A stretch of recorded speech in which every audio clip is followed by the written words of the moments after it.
Hello दोस्तों, welcome to virtual Banjara. मेरा नाम है आशीष वाधवानी। सबसे नेक काम क्या होता है? किसी को खाना खिलाना। और आज हम जिस जगह जा रहे हैं वो एक मेगा किचन है जो कि अक्षय पात्र फाउंडेशन का है। इनका मानना यह है कि कोई भी बच्चा पोषण के लिए यानी खाने के लिए अपने शिक्षा से वंचित ना रहे, इसीलिए ये इनिशिएटिव उठाया गया है। और जयपुर में इस किचन में 1.9 लाख बच्चों के लिए डेली खाना बनाया जाता है। और ये पूरा काम जो है पूरा ऑटोमेटिक तरीके से होता है। और ये कैसे होता है आज मैं आपको दिखाऊंगा, तो वीडियो में अंत तक बने रहिएगा, मज़ा आ जाएगा आपको। यहाँ पे हम एक बार में 100 किलो आटा लगाते हैं। आटे को यहाँ पे इस तरह से गूंदा जाता है, ये रोलर के द्वारा रोटियां कट के उसके बाद में आगे बर्नर। अगर देखा जाए तो ये 3 राउंड्स में हो रहा है। और यहाँ पे आज राजस्थानी सांभर बन रही है अपने। सबसे पहले ऊपर सीखता है, फिर नीचे सीखता है, फिर सोयाबीन ऑयल है अपना वो लग रहा है।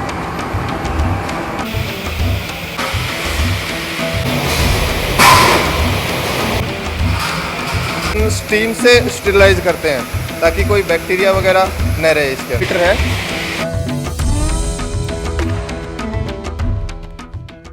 आज का जो फिगर है, आज का फिगर है 1,32,000 बच्चों को इस किचन से खाना बन के जाता है। यहाँ पे चपाती मशीन जो आप देख रहे हैं, वो चपाती मशीन 1 घंटे में 40,000 रोटी बनाती है। ऐसे ही जो दाल कुकर है वो 1 घंटे में 6,000 बच्चों का दाल बन जाता है। और चावल कुकर का 20 मिनट में 3,000 बच्चों के लिए चावल बन जाता है। अगर per day raw material consumption की बात करें तो पर डे 6,000 किलो तो आटे की ज़रूरत पड़ती है, 2,000 किलो दाल की ज़रूरत पड़ती है, 3,000 किलो चावल की ज़रूरत पड़ती है। जिस दिन सब्जी बनती है तो उस दिन 5,000 किलो सब्जी की ज़रूरत पड़ती है। तो ये शू कवर्स एंड हेड कवर्स यहाँ पे पहनना ज़रूरी होता है अंदर किचन में जाने से पहले। तो अभी हमने लिए हैं, अब बस तो ये पहन के प्रॉपर हमें अंदर चलना है। और फिर ड्राई किचन एरिया, तो ये ड्राई किचन एरिया है। हम लोग यहाँ पे अभी जा रहे हैं, हम देख रहे हैं कि यहाँ पे प्रोसेस क्या चल रहा है। तो ये हम लोग अभी ऊपर जा रहे हैं जहाँ पर आटा मिक्स होकर के और रोटी की शक्ल लेता है, तो वो ऊपर की तरफ है। तो हम लोग ऊपर जा रहे हैं अभी।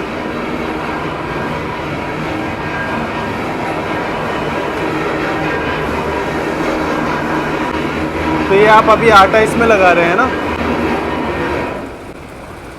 वो जैसे डो एक साइड तैयार हो गया तो वो डो चला जाएगा। हाँ, ये अपने अक्षय पात्र का जो आटा नीडिंग एरिया है वो है।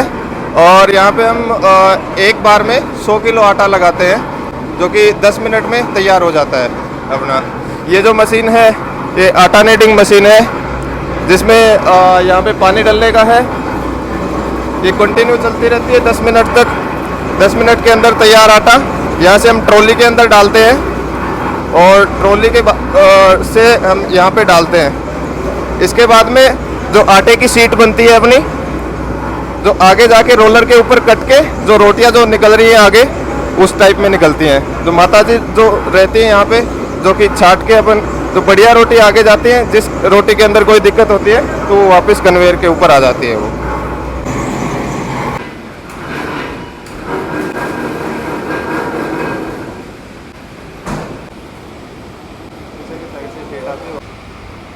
ये सूखा आटा ऐड किया जाता है ताकि जो सीट है वो अनयूजुअल न हो, सीधी जाए।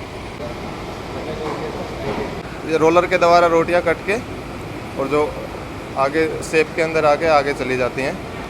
उसके बाद में आगे बर्नर है अपना, और उसके बाद में सिकाई के लिए जाता है। तो आइए हम सिकाई वाली जगह पे अब आपको लेके चलते हैं। ये बर्नर है जिसका टेम्परेचर लगभग 380-390 डिग्री सेल्सियस तक रहता है। इसके अंदर पहला तवा है, उसके बाद में घूम के रोटी उल्टी हो जाती है नीचे के साइड में सेकंड तवा है। अच्छा, तो और हाँ, ये दूसरा तवा है इसका। तो एक साइड से रोटी सिकती है, घूम के दूसरी साइड से सिकती है रोटी। उसके बाद में आगे जाती है, फिर नीचे जाली आती है। ये देखिए, यहाँ से देखिए, ये जाली है। फिर यहाँ पे जाली के अंदर नीचे बर्नर लगे हैं। तो पूरी रोटी फूल के फिर आगे। अगर देखा जाए तो ये 3 राउंड्स में हो रहा है ना? हाँ, 3 राउंड। सबसे पहले ऊपर सीखता है, फिर नीचे सीखता है, फिर रोटी पलट के नीचे जो जाली के ऊपर है वहाँ से। इसका तापमान कितना रहता है? इसका रहता है 380-390 डिग्री सेल्सियस। 380-390। यहाँ पे आने के बाद में ये रोटियों के ऊपर जो सोयाबीन ऑयल है अपना वो लग रहा है। जैसे कि ये कोई रोटी थोड़ी कच्ची सिकी हुई आती है, या कई बार मशीन के द्वारा होता है कि पलटी नहीं जाती रोटी, और वो एक ही साइड से सिकी हुई आती है, तो यहाँ पे सॉर्टिंग हो जाती है उसकी। फिर ये पैकिंग का एरिया है, पूरा वेट होता है यहाँ पे, इसको करते हैं। फिर यहाँ पे बैच नंबर लगता है, तो जो कंटेनर्स हैं मतलब उस पर रूट लेबल लगता है, हाँ। ताकि वो कंटेनर कौन से रूट पे जाएगा, कौन से स्कूल में जाएगा, वो पता लगता है। जी, तो यहीं से लेबलिंग होके बाहर रख दिया जाता है। अभी जैसे ही गाड़ी आएगी तो इसी लेबल के द्वारा उसको गाड़ियाँ देख के- कितने बजे तक आ जाती हैं? गाड़ी 4 बजे, 4 बजे। हाँ 4 बजे शुरू हो जाती है। ये अपना वेट किचन है। इसके अंदर ये जो बड़े कोल्ड्रॉन हैं, ये दाल के कोल्ड्रॉन हैं अपने। अच्छा। और जो भी करी आइटम जो बनते हैं अपने, उनके कोल्ड्रॉन हैं। और जो उधर साइड में लगे हैं वो राइस कोल्ड्रॉन है अपने। जैसे कि आज राजस्थानी सांभर जा रहा है, उसके साथ में पुदीना पुलाव जा रहा है। और उधर जैसे कि आपने देख ही लिया रोटी जो मेकिंग हो रही है, और इसके साथ में जीरा कुकीज़ जा रहा है आज। यहाँ पे आज राजस्थानी सांभर बन रही है अपने। तो देखिए ये जो कोल्ड्रॉन है अपना, इसका जो है साइज़ है वो 1200 लीटर है। तो नॉर्मली आउटपुट अपने रहता है इसका 1000 लीटर, क्योंकि इसको थोड़ा खाली छोड़ना पड़ता है। डबल स्टीम वेसल है ये अपना। इस कोल्ड्रॉन के अंदर डबल स्टीम रहती है अपने, क्योंकि इसका साइज़ बड़ा है। जो स्टीम का कनेक्शन है वो पाइपों द्वारा रहता है, तो अपने यहाँ पे एडजस्टेबल है।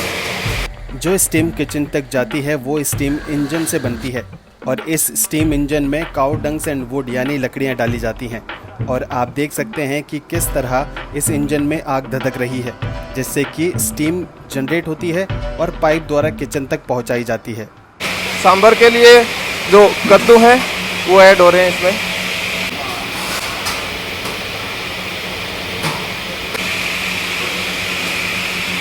ये अपने पास आज बनेंगे 17 कोल्ड्रॉन बनेंगे आज।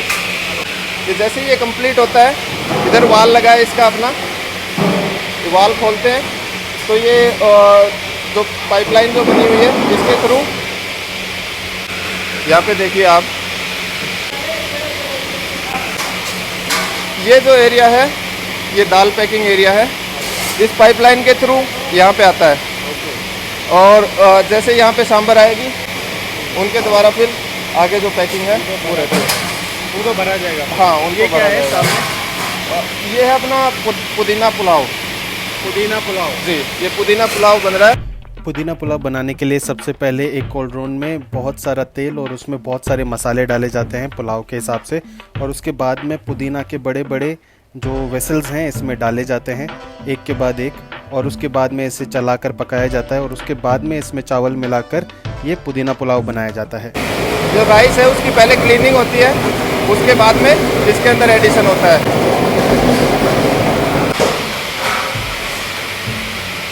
ये देखिए जैसे कि ये जो पहला कोल्ड्रॉन है बैच का, वो निकल रहा है पुदीना पुलाव का।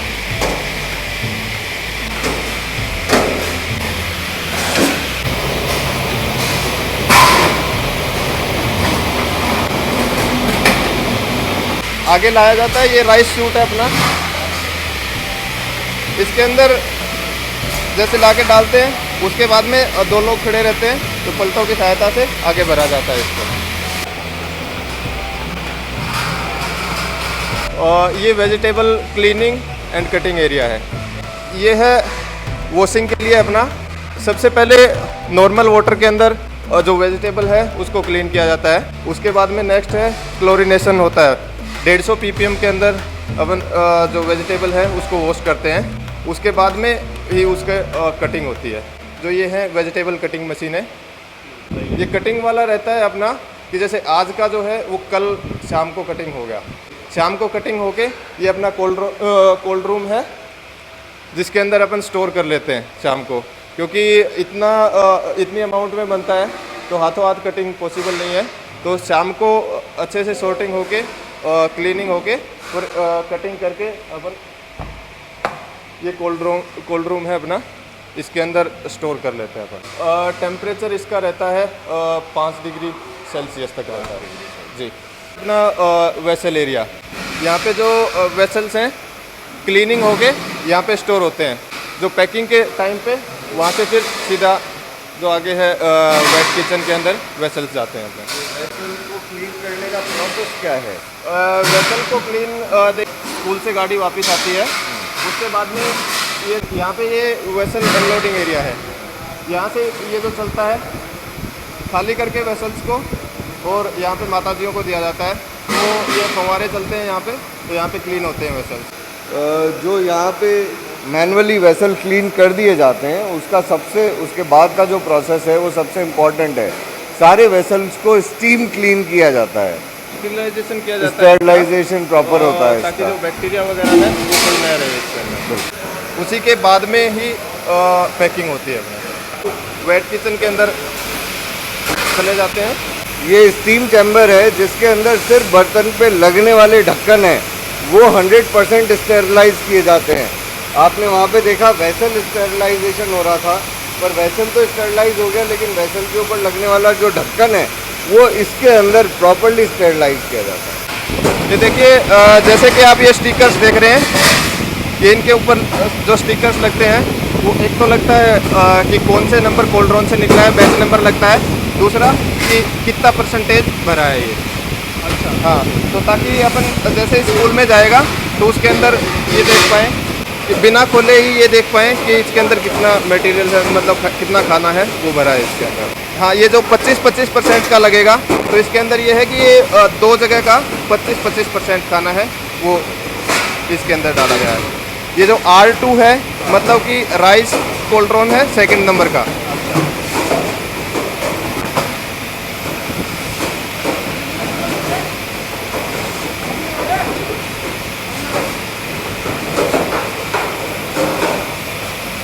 ये है रूट नंबर की पर्ची लगी है इसके ऊपर, और ये स्टिकर जो लगे हैं ये बैच नंबर। और जैसे मैंने आपको बताया कि सैम्पलिंग का भी प्रोसेस रहता है अपने पास। तो देखिए, ये सैंपल बॉक्स है अपना, इसके अंदर अपन सैंपल लेते हैं, सैंपल कलेक्ट करते हैं। जैसे कि 3 कोल्ड ड्रॉन अभी कंप्लीट हुए हैं राइस के, तो 3 सैंपल अपने को रखा है। ये यहाँ पे इसके ऊपर टैगिंग रहेगी अपने पास कि कौन सा कोल्ड ड्रॉन का कौन सा सैंपल है। ये सैंपल इसलिए रखा जाता है कि जैसे कि बाई चांस, जैसे मैंने दिखाया आपको कि जो वेसल जो जाएगा टिफ़िन, उसके ऊपर भी टैगिंग रहती है कोल्ड ड्रॉन की कि इस कोल्ड ड्रॉन का ये जो टिफ़िन है। अगर बाई चांस जैसे कोई कंप्लेन वगैरह आती है, अपने को चेक करना होता है, तो उसके लिए सैंपल रखा जाता है अपना। ये अपने पूरे किचन का ब्लूप्रिंट है। जैसे कि जो आपने दिखाए कोल्ड ड्रॉन, उसके बाद में ये पैकिंग के लिए शूट, और जो वेसल्स हैं उनके बाद में जो गाड़ियां हैं उनके अंदर पैक होके अपना ये रोटी लोडिंग एरिया है। जैसे कि आप देख पा रहे हो, गाड़ियां यहाँ आती हैं और यहाँ से जो टिफ़िन्स हैं वो रूट वाइज रख दिए जाते हैं यहाँ पे, तो यहीं से लोड होते हैं। फिर गाड़ियाँ घूम के उस साइड जाती हैं, वहाँ पे जो राइस लोडिंग है और दाल लोडिंग एरिया है, वहाँ से राइस और दाल वहाँ से लोड होती है। तो अभी आपने देखा, ये था पूरा प्रोसेस। आपने देखा कितनी सफाई से और कितना अच्छे से इतने बड़े लेवल पे ये पूरा खाना बनाया जाता है। और जो कंटेनर्स थे वो जब तक बच्चों के पास पहुंचते हैं वो सब कुछ उसी तरह से खाना गर्म रहता है। उसके बाद ये सारा प्रोसेस होने के बाद, क्योंकि 3 साढ़े 3 बज चुके थे और 4:30 बजे मंगला आरती होने वाली थी, तो हम लोगों के पास 1 घंटे का बफर था। हम लोग रूम में गए और थोड़ा सा रेस्ट किया, और उसके बाद में सुबह मंगला आरती में मंदिर में।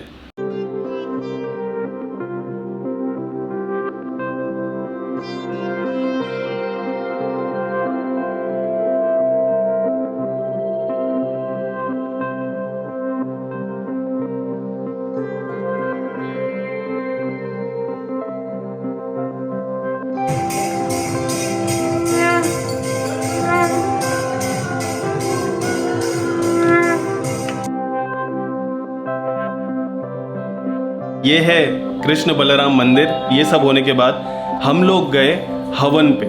एक हवन कुंड है जो सजाया जाता है, जहाँ पे हवन होता है। नरसिंह भगवान है, उनके लिए होता है। मैं हवन में हमने भाग लिया। तो इस तरह से हवन होता है यहाँ पर। मैं आपको दिखाता हूँ, ये देखिए।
लिए और हम लोगों ने हवन किया। वहाँ पे बहुत सारे लोग थे और वो पूरा अनुष्ठान कंप्लीट होने के बाद में वो एक प्रसाद देते हैं जिसमें चावल, गुड़ और नारियल, इन सब का एक मिक्सअप, एक प्रसाद, वो हम लोगों ने खाया जो कि बहुत ही अच्छा था।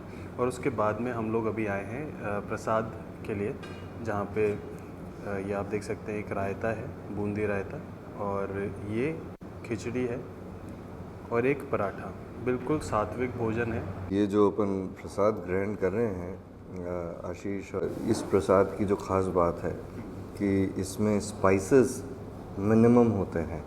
सात्विक भोजन होता है, जो स्पाइसेस होते हैं वो कहा जाता है कि हमारे बॉडी में तप को बढ़ाते हैं। ऐसे में ये जो फूड है with minimum spices, despite of being minimum spices, it is very tasty. और जो जनरली अपन देखते हैं कि कुकिंग हो रही है तो उसमें बहुत स्पाइसेस डाले जाते हैं, ये भी डाला जाता है, XYZ, लिस्ट इज़ अनलिमिटेड, और सबको लगता है कि स्पाइसेस से फूड बहुत टेस्टी होता है। ये खाना जो है ये मिनिमम स्पाइसेस पे है और मेरे ख्याल से one of the most tastiest and healthiest food है, और completely full with nutrition. There's no shortage of nutrition in it. It's a complete diet and tasty diet. A fabulous, soulful experience. One can spend whole day और यहाँ से जाने का मन भी नहीं करता, और लेकिन काम याद आ जाते हैं। और रात को हम जब यहाँ पे आए तो थोड़ा नींद का भी असर था, थोड़ा थकान भी थी दिन भर के काम की, लेकिन उसके बाद सुकून है, एक बहुत शांत मन को रखने वाला यहाँ का वातावरण है। और नाश्ता था वो बिल्कुल सात्विक और बहुत ही टेस्टी। और अब यहाँ मंदिर के ऊपर देख रहे हैं, बैठे हुए हैं, यहाँ से जाने का मन बिल्कुल नहीं कर रहा। ऐसा ही एक्सपीरियंस यहाँ पे हर किसी को होता है, जो भी आता है उसका जाने का मन करता है। बच्चों और परिवार को लाने के लिए बेहद खूबसूरत जगह है। बच्चे जब मॉल्स में जाते हैं तो कुछ और सीखते हैं, यहाँ पे आएंगे तो कुछ और सीखेंगे। बच्चों में संस्कार, बच्चों को थोड़ा बहुत हिंदू वेदों का, पुराणों का ज्ञान, सभी लोग फैमिली के जैसे आपको ट्रीट करते हैं। यहाँ पे आकर के पता चलता है कि वासुदेव कुटुंबम, पूरी दुनिया है वो एक परिवार है, वासुदेव का परिवार है, और यहाँ पे सभी लोग आपको उसी तरह से परिवार का मान करके आपको ट्रीट करते हैं। तो दोस्तों ये था पूरा अक्षय पात्र। आपने देखा किस तरह से खाना बनता है, किस तरह से बच्चों तक पहुँचता है, और कितना खूबसूरत ये मंदिर है। यहाँ पे आप क्या क्या कर सकते हैं। और मैं मानता हूँ कि हम छुट्टी वाले दिन मॉल्स में जाते हैं, मूवीज़ देखने जाते हैं, घूमने जाते हैं। मेरे ख्याल में आप सब लोगों को अपने बच्चों के साथ एक बार यहाँ पर भी आना चाहिए और ये पूरा एक्सपीरियंस भी लेना चाहिए, जिससे आपके बच्चों के जो संस्कार हैं वो भी बढ़ेंगे और उन्हें बहुत मज़ा आएगा, और आपको शुद्ध खाना भी खाने को मिलेगा प्रसाद के रूप में। तो इससे बेहतर तो कुछ नहीं हो सकता। तो this is it for now. तो अब मैं मिलूँगा आपसे किसी और वीडियो में। Till then be happy.